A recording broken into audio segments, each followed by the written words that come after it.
Canada's thinking about canceling Christmas. Sounds like Trudeau is going to be visited by 3 ghosts. Elon Musk visits Israel. Maybe he could just buy that whole region and fix it. No one's mad after he did that to Twitter, right?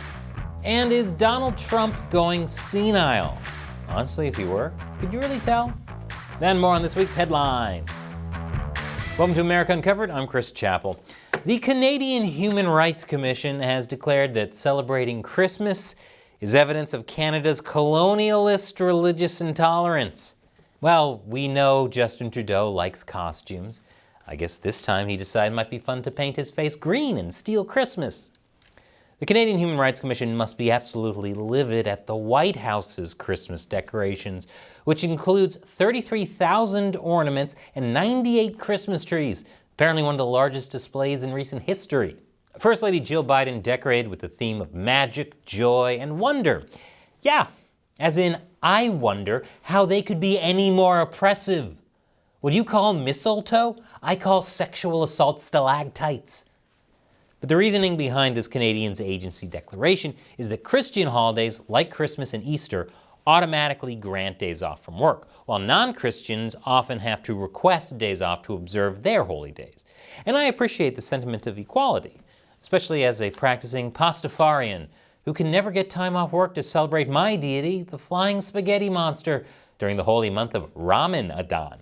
But calling Christmas celebrations colonialist intolerance comes from a very Marxist worldview, seeing everything as oppressor versus the oppressed. The problem with that is when you try to say everything is racist, people eventually stop believing you. That minimizes true stories of racism. Kind of like how calling everyone you disagree with the Nazi makes them distrustful of any true stories of fascism. It's like the boy who cried Wolfenstein. A good example of this is the comedian Hassan Minaj, who was accused of fabricating and embellishing stories about being discriminated against in his stand-up specials. A New Yorker article called him out and questioned if he crossed the line by not being truthful about such subjects.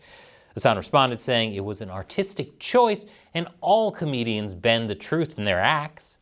Someone genuinely curious about truth in stand-up wouldn't just fact-check my specials. They would fact-check a bunch of specials. They would establish a control group, a baseline, to see how far outside the bounds I was in relation to others. And they wouldn't just cherry-pick a few stories. Well, I did just that, and I made some startling discoveries.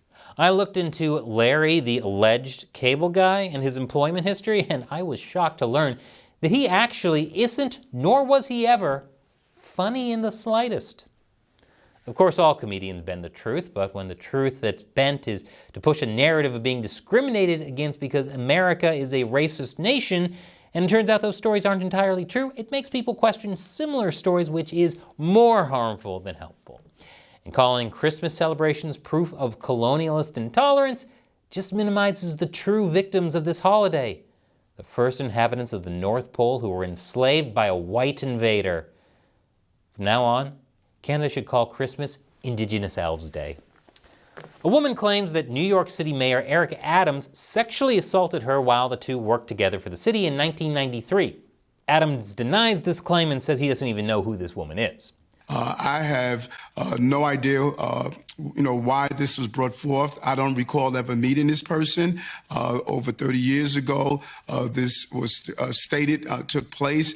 The suit was brought forth under New York's Adult Survivors Act, a law signed by Governor Kathy Hochul that provides a 1-year window for people over the age of 18 to sue those who sexually assaulted them and institutions that enabled it, despite statute of limitations. That window closed last week, leading to advocates to push for a more permanent legal change. Leading up to the end of the 1-year window, a series of lawsuits were brought before several celebrities, including Sean Diddy Combs and Guns N' Roses singer Axl Rose. Man, it's always the one you least suspected. It would take this long for accusations to come out against them.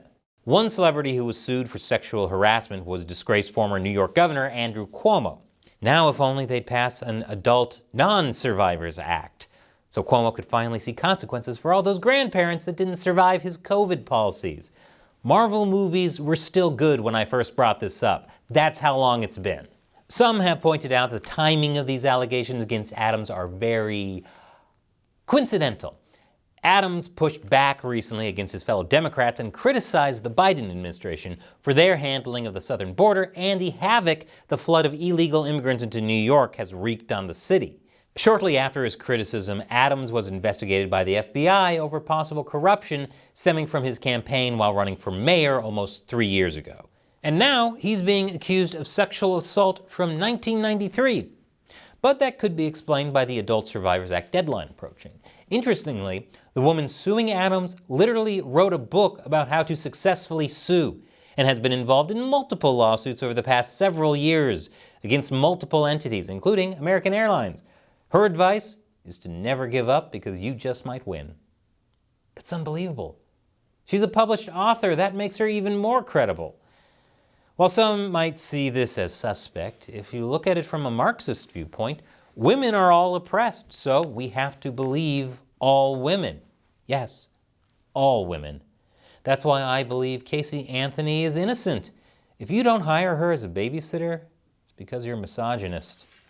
And after the break, New York isn't doing anything about shoplifters. Welcome back. New York retailers self-reported $4.4 billion lost in 2022 due to organized shoplifting rings. The president of the Retail Council of New York State worked with Governor Kathy Hochul to address this problem.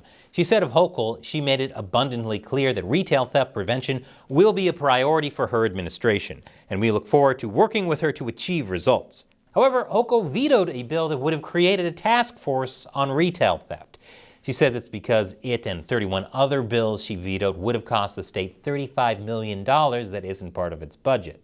Which makes total sense. I mean, why would you spend millions just to try and save billions? That's like buying a security system for your house. What kind of sucker would do that? Save your money and just hope for the best. And pray you don't live in New York. But on the bright side, if you need to get some last-minute gifts for the holidays, it seems like New York is the best place to grab as many as you want. Israel and Hamas reached a truce to temporarily stop fighting, in exchange for Hamas releasing hostages and Israel releasing Palestinian prisoners. The truce was extended by multiple days in exchange for more releases. One hostage set free by Hamas in the second round of releases was a 4-year-old girl with joint Israeli and American citizenship. And another American citizen with dual citizenship with Israel was released a few days later. Israel agreed to extend the truce 1 additional day for every 10 hostages released. Now, if we could only get them to agree to extend the truce for another, 100 years, then maybe we could finally get some peace and quiet on the internet. Sadly, they don't have enough hostages. Also, this may be the first time in recorded human history anyone has ever said, sadly, they don't have enough hostages. Elon Musk received backlash after agreeing with a tweet many are calling antisemitic. The tweet accused the Anti-Defamation League and other Jewish organizations of being anti-white and criticizing the Western world instead of minority groups that are allegedly the true threat to Jewish people. Musk called it the actual truth. I'm shocked Elon Musk would be so sensitive to alleged anti-white messaging, considering he's African American.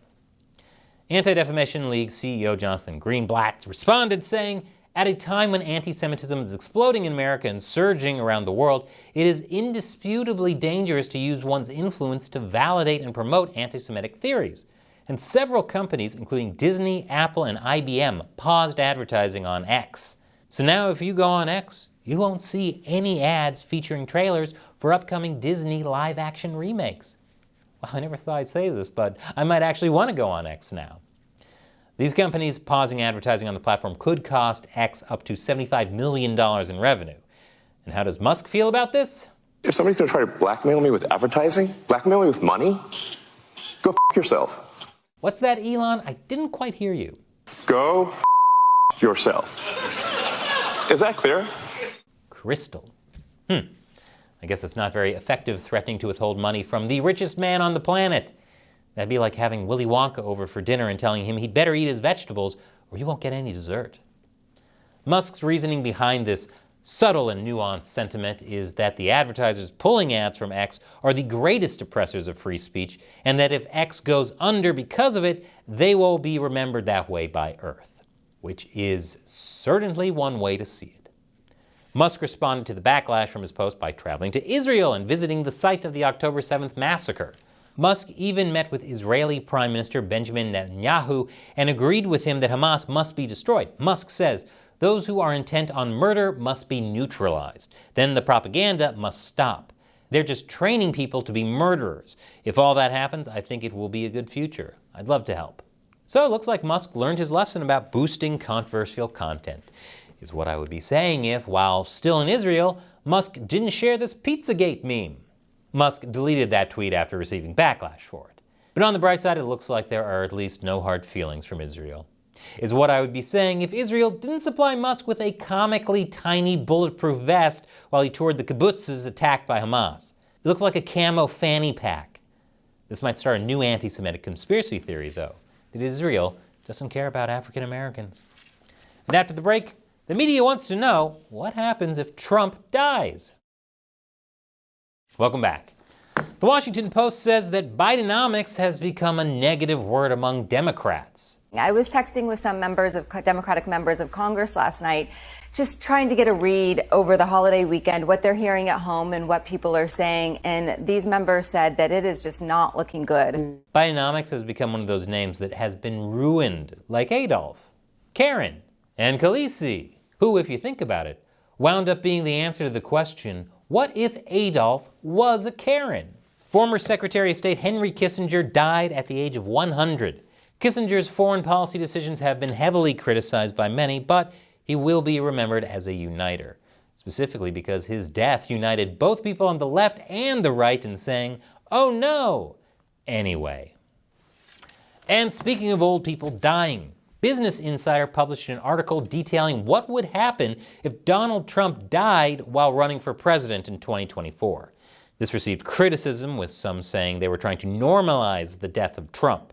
However, Business Insider also published an article on the same day detailing what would happen if a sitting president died while running for re-election. But this article didn't mention Joe Biden by name in the headline, which, to be fair, is an egregious oversight since 99% of people only read the headline or believe what they hear from others and don't do any fact-checking on their own.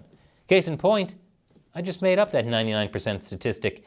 It's actually 142%. Wondering what would happen if they die is a somewhat reasonable curiosity, considering the two presumed candidates seem less like they're running for president and more like they're running to see who gets to call the numbers during bingo night at the retirement community. Trump's age and mental faculties have been called into question recently, with him seemingly getting Joe Biden and former President Barack Obama mixed up while giving speeches at campaign stops. But Trump says this was intentional, explaining, "No, I know both names very well, never mix them up, and know that they are destroying our country. Also, and as reported, I just took a cognitive test as part of my physical exam and aced it."